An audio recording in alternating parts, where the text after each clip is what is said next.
Hello everyone, welcome back to our YouTube channel MTJ academy. मेरा नाम है इरशाद मंसूरी और मैं हूं आप सभी का मैथ्स टीचर। जैसा कि आप सभी जानते हैं, मराठी और इंग्लिश के पेपर बोर्ड से खत्म हो चुके हैं। नेक्स्ट जो आपका पेपर आएगा वो है हिंदी। उसके बाद 6 तारीख को आपका पेपर आएगा मैथ्स 1। जैसा कि आप सभी जानते हैं कि मैथ्स 1 के पेपर में टोटल 6 चैप्टर हमारे पास है। तो इस वीडियो लेक्चर में मैं आपको बताऊंगा चैप्टर्स के वेटेज, पेपर पैटर्न और पेपर को कैसे रिप्रेजेंट करना है बच्चों, कैसे लिखना है ताकि आपका एग्जामिनर मार्क्स नहीं कट करता। तो चलिए शुरू करते हैं आज का हमारा वीडियो लेक्चर। जैसे बात करते हैं हमारे फर्स्ट चैप्टर की। फर्स्ट चैप्टर का नाम है लीनियर इक्वेशन इन 2 वेरिएबल, जो कैरी करता है बच्चों 12 marks with option. Second chapter हमारा आता है क्वाड्रेटिक इक्वेशन, जो कैरी करता है 12 marks with option. Third chapter है अर्थमेटिक प्रोग्रेशन, जो कैरी करता है 8 marks with option. Fourth chapter हमारा है फाइनेंशियल प्लानिंग, जो कैरी करता है 8 marks with option. Fifth chapter है probability, 8 marks with option. Six chapter आता है स्टैटिस्टिक्स, जो है 12 marks with option. Total paper होता है 60 मार्क्स का।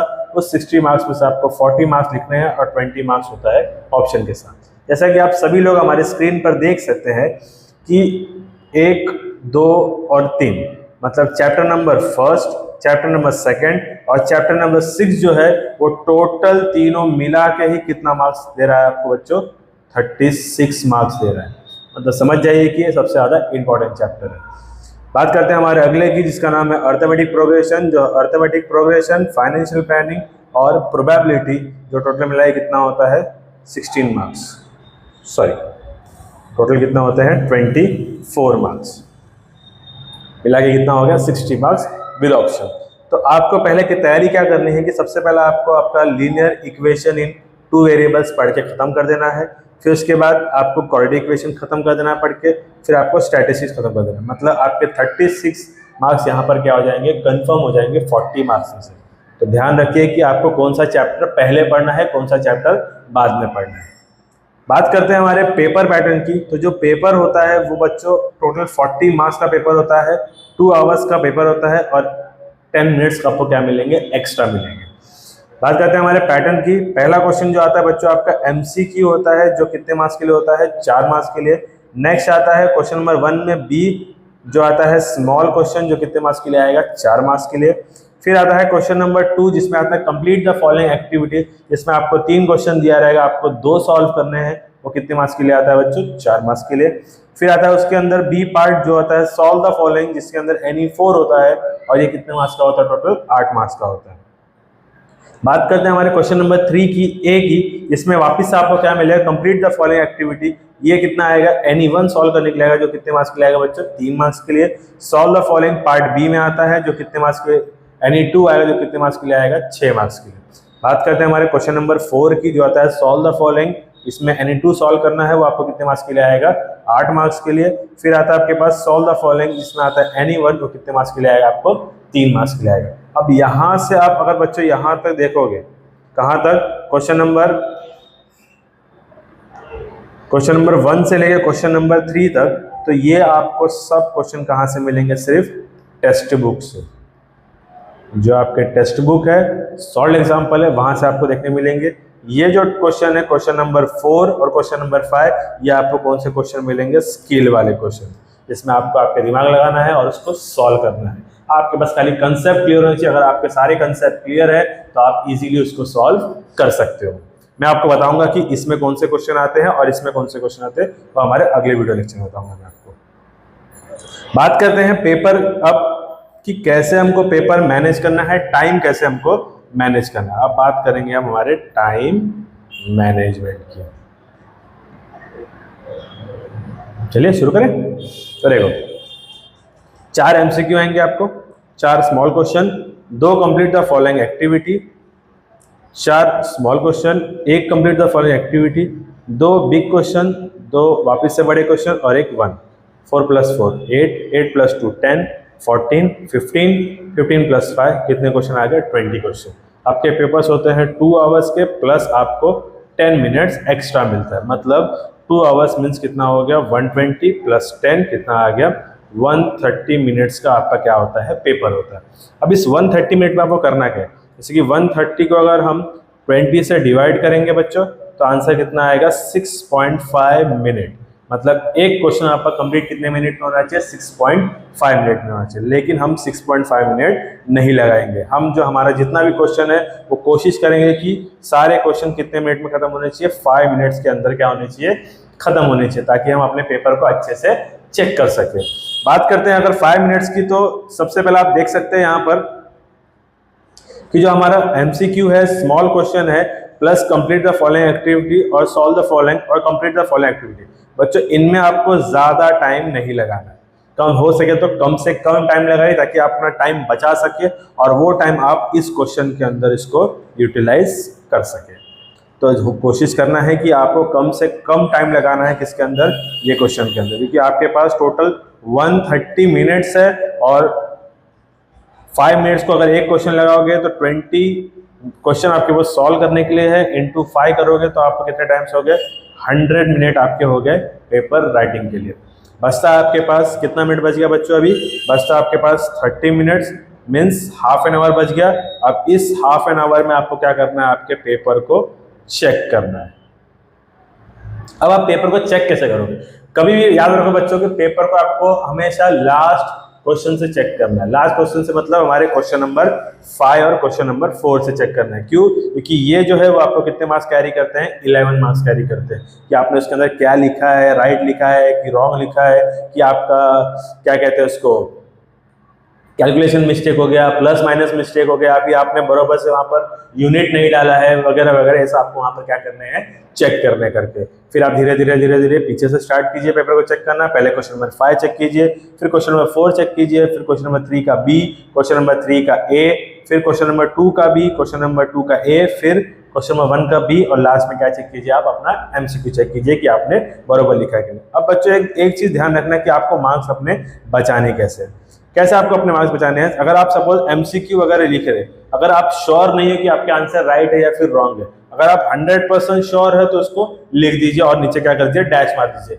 लेकिन अगर आप 100% श्योर नहीं है तो उसके जगह पे आप सिर्फ डैश मार के ब्लैंक स्पेस छोड़ के रखिए, ताकि आप जब श्योर हो जाएंगे तब उसको वहां पर लिखिए। क्योंकि ओवर राइटिंग मीन्स क्या होता है, वहां पर कॉपी केस कहा जाता है। इसलिए आपको एमसीक्यू में ओवर राइटिंग बिल्कुल भी नहीं करनी। अगर आपने वहां पर किया तो आपको डायरेक्टली कितना मार्क्स मिलेगा, सीधे 0 मार्क्स मिलेगा। इसलिए वहां पर ओवर राइटिंग बिल्कुल भी नहीं करना है। समझ गए बच्चों। नेक्स्ट बात करते हैं हमारे दूसरे क्वेश्चन की, स्मॉल क्वेश्चन की। तो वहां भी आपको क्या करना है, आपके पास 4 क्वेश्चन रहेंगे, मतलब आपको वहां पर एक क्वेश्चन सॉल्व करने के लिए आपको 5 मिनट बोला था मैंने, मतलब 5 into 4 कितना हो गया बच्चों, 20 मिनट्स। वहां पे आपको 20 मिनट यूज नहीं करना है। ये क्वेश्चन जो होते हैं ये क्या होंगे, आपके 1 या 2 या 3 स्टेप में क्या हो जाएंगे, पेपर आंसर खत्म हो जाएंगे। इसलिए आपको पूरा 20 मिनट्स वहां पर यूटिलाइज नहीं करना है। कम से कम आपको वहां पर क्या करना है, last to last 7 to 10 minute सिर्फ क्या करना है, आपको वहां पर यूटिलाइज करना है, दैट्स इट। इसके आगे बढ़ना नहीं है। बात करते हैं हमारे क्वेश्चन नंबर 2A की, जिसमें आपको क्या मिलेगा, कंप्लीट द फॉलोइंग एक्टिविटी। अब इस कंप्लीट द फॉलोइंग एक्टिविटी बच्चों, जैसा पेपर में कंप्लीट द फॉलोइंग क्वेश्चन पूरा लिख के आया है, आपको सेम क्या करना है, वैसे वहां पर कॉपी करना है। जहां पर बॉक्स है वहां पर क्या करना है, आपको प्रॉपर तरीके से बॉक्स बनाना है। एक भी एक्स्ट्रा स्टेप आपको ऐड करने की जरूरत वहां पर नहीं है। अगर आपको आता है तो आप उसको रफ में पहले पीछे के पेज पे सॉल्व कर लीजिए, फिर वहां पर देखिए कौन कौन सा आंसर आपको वहां पर बॉक्स के अंदर फिल करना है, क्योंकि हर एक बॉक्स कैरी करता है हाफ मार्क्स। और आपके पास अगर 2 मार्क्स का कंप्लीट द फॉलोइंग एक्टिविटी है बच्चों, तो टोटल कितने बॉक्स आएंगे आपके पास, 4 बॉक्स आएंगे। मतलब हर एक बॉक्स कैरी करेगा आपका हाफ मार्क्स, मीन्स कितना मार्क्स के लिए हो गया, वो 2 मार्क्स के लिए हो गया। इसलिए ध्यान रखना है कि हर एक बॉक्स को आपको प्रॉपरली फिल करना है। जैसा क्वेश्चन लिखा हुआ है वैसे ही क्या करना है, आपको आपके आंसर शीट पे कॉपी करना है। नेक्स्ट बात करते हैं हमारे क्वेश्चन नंबर 2B की, जिसके अंदर क्वेश्चन नंबर 2 का B, जिसके अंदर आपको क्वेश्चन जो दिया रहेगा, सपोज फॉर एग्जांपल आपको क्वेश्चन याद आ रहा है बट आप क्या हो चुके हो, भूल चुके हो, ब्लैंक आउट हो चुके हो। तो क्या करना है, जितना भी आपके पास जो भी क्वेश्चन दिया हुआ है उसमें जो गिवन डाटा जो भी दिया हुआ है प्रेजेंट, आपको क्या करना है, उस पेपर में आपको लिख देना है जो आपको दिया है। सपोज फॉर एग्जांपल अगर कोई अर्थमेटिक सीक्वेंस दिया हुआ है, जैसे a-8 5 ... यहाँ पे आपको पता है कि a का वैल्यू क्या है 11, d का वैल्यू 8 माइनस 11 मतलब मीन्स -3। सपोज यहाँ पर दिया हुआ है मीन्स ये क्या हमारे पास लास्ट टर्म है, हमको पता नहीं चल रहा है कि हमको क्या फाइंड करना है। अगर आप इतना भी वहाँ पर बच्चों लिख के आएंगे तो भी एग्जामिनर आपको हाफ मार्क्स वहाँ पर दे देगा, क्योंकि स्टेप का यहाँ पर क्या मिलता है बच्चों, मार्क्स मिलता है। इसलिए ध्यान रखना कि पेपर को ब्लैंक छोड़ के नहीं आना है। तो भी आपको डाटा समझ में आता है कि उसके अंदर क्या क्या प्रेजेंट है, क्या क्या गिवन दिया हुआ है, आप खाली वहां पर लिख दीजिए। आपको अगर फॉर्मूला याद है तो फॉर्मूला लिख दीजिए वहां पर, और अगर फॉर्मूला अगर आपने लिख दिया तो फॉर्मूला वैल्यू को पुट भी कर दीजिए। जो भी आपको फॉर्मूला समझ में आ रहा है वैल्यू वहां पर पुट कर दीजिए, आपको वहां पे हाफ या फिर 1 मार्क्स दे देगा। अगर वो 2 मार्क्स का है तो आपको हाफ मार्क्स देगा, अगर क्वेश्चन 3 मार्क्स का है तो आपको कितना मार्क्स देगा वहां पर बच्चों, 1 मार्क्स एग्जामिनर दे देगा। बात करते हैं हमारे अगले क्वेश्चन की, जो है क्वेश्चन नंबर 3 का ए, जिसमें वापस से क्या आएगा आपको, कंप्लीट द फॉलोइंग एक्टिविटी आएगा बच्चों। लेकिन अब ये कंप्लीट द फॉलोइंग एक्टिविटी कितने मार्क्स के लिए है, 3 मार्क्स के लिए। मतलब आपके पास कितने बॉक्स आएंगे, अब टोटल 6 बॉक्स आएंगे, जिसमें हर एक बॉक्स वापस से कितना मार्क्स कैरी करेगा बच्चों, हाफ मार्क्स कैरी करेगा। वापस आपको क्या करना है, जैसे कि मैंने पहले क्वेश्चन बताया क्वेश्चन नंबर 2 का ए, जैसा सेम क्वेश्चन दिया है आपको वैसे ही सेम टू सेम क्या करना है, वहां पर वापस से क्वेश्चन को कॉपी करना है। जहां पर बॉक्स दिया है वहां पे आप पेंसिल से अच्छे से क्या कर दीजिए, बॉक्स बना दीजिए, ताकि एग्जामिनर को समझ में आए कौन सा बॉक्स है कौन सा नहीं है। कभी कभी बच्चे क्या करते हैं कि पूरा का पूरा सेम लिख करते हैं लेकिन बॉक्स वहां पर बनाते नहीं है, तो वहां पे आपको कोई भी मार्क्स नहीं मिलेगा। इसलिए प्रॉपरली क्या कीजिए, उसमें अच्छे से बॉक्स बना दीजिए और उसको अच्छे से फिल कर दीजिए।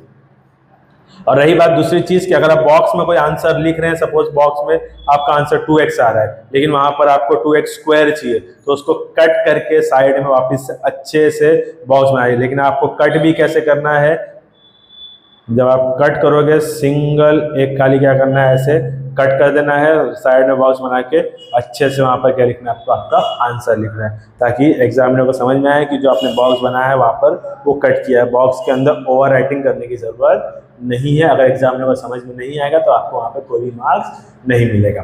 बात करते हैं हमारे क्वेश्चन नंबर 3 के बी की, जिसमें आपको कुछ बड़े क्वेश्चन मिलेंगे। हो सकता है कि आपको यहाँ पर क्या मिल जाए बच्चों, ग्राफ भी मिल जाएगा क्वेश्चन सॉल्व करने के लिए। वो मैं आपको अगले वीडियो लेक्चर में बताऊंगी कि यहाँ पे कौन कौन से क्वेश्चन कितने मार्क्स के लिए है और कौन से चैप्टर से वो आ सकते हैं, वो आपको अगले वीडियो लेक्चर में बताऊंगा।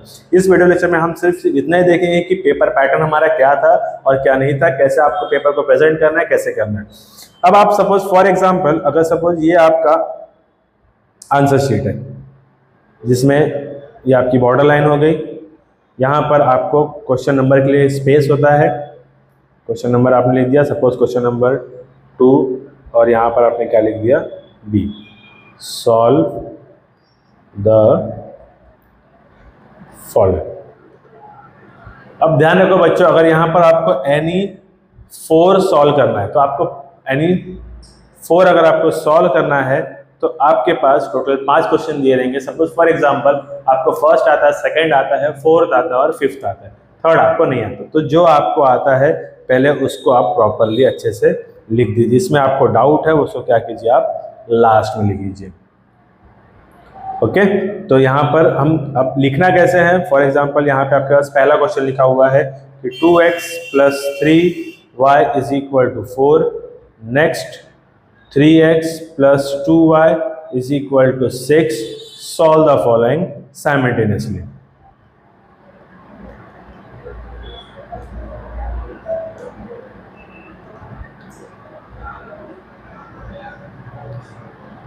क्या लिखा हुआ है, solve the following simultaneously. Okay, तो आपको प्रॉपरली अच्छे से लिखना है कि 2x + 3y = 4, ये हमारा क्या है, first equation. Next 3x + 2y = 6, ये हमारा क्या है, सेकेंड इक्वेशन। फिर आपको अच्छे से यहाँ पे लिखना है कि हमको क्या करना है, ऐड इक्वेशन 1 and 2। तो 2x + 3y = 4, 3x + 2y = 6। हम यहाँ इसको प्लस कर रहे हैं तो प्लस लिखेंगे। नेक्स्ट ये हो गया 5x + 5y = 10। फॉर एग्जाम्पल आपको यहाँ से मिस्टेक हो गई, आपने यहाँ पे क्या कर दिया, मिस्टेक कर दिया, गलती से 12 लिख दिया। तो क्या करना है, इसके अंदर इसको ऐसे कट करके यहाँ पर साइड में नहीं लिखना है बच्चों। बस ध्यान रखो कि अगर सपोज आपसे यहाँ पर मिस्टेक हो गई है तो इसको प्रॉपरली ऐसे सिंगल से कट करो और उसको नीचे लिख दो कि 5x plus 12y is equal to 10, क्योंकि ओवर राइटिंग अगर आप करोगे तो एग्जामिनर आपको वहां पर मार्क्स नहीं देगा। इस तरीके से आपको आपके पेपर्स को प्रेजेंट करना है, क्योंकि मैंने कहीं ऐसा पढ़ा है, मैंने देखा है, एक्सपीरियंस के साथ मैं आपको कह सकता हूँ कि सब कुछ आना ही आपको मार्क्स नहीं दिला सकता। आपका पेपर लिखने का तरीका, प्रेजेंटेशन, प्लस आपने कितना नीट और क्लीन आंसर को रिप्रेजेंट किया बच्चों, उससे भी एग्जामिनर आपका खुश हो सकता है और आपको वहां पर मार्क्स दे सकता है। हो सकता है कि आपकी वो छोटी से छोटी मिस्टेक को भी निगलेक्ट कर दे। इसके लिए ध्यान रखिए कि आपका पेपर, प्रेजेंटेशन और आंसर का क्लीनिनेस इतना बेटर होना चाहिए, इतना अच्छा होना चाहिए कि एग्जामिनर खुश होकर आपको marks they they.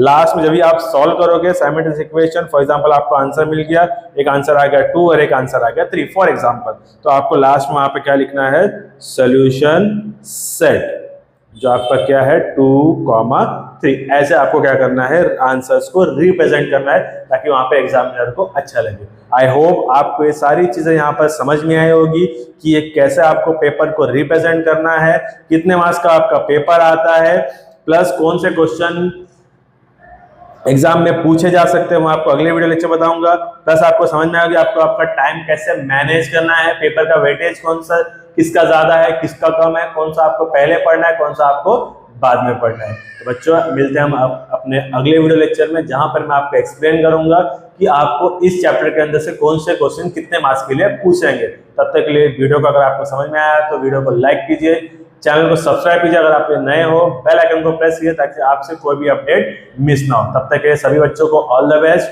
Stay safe, thank you.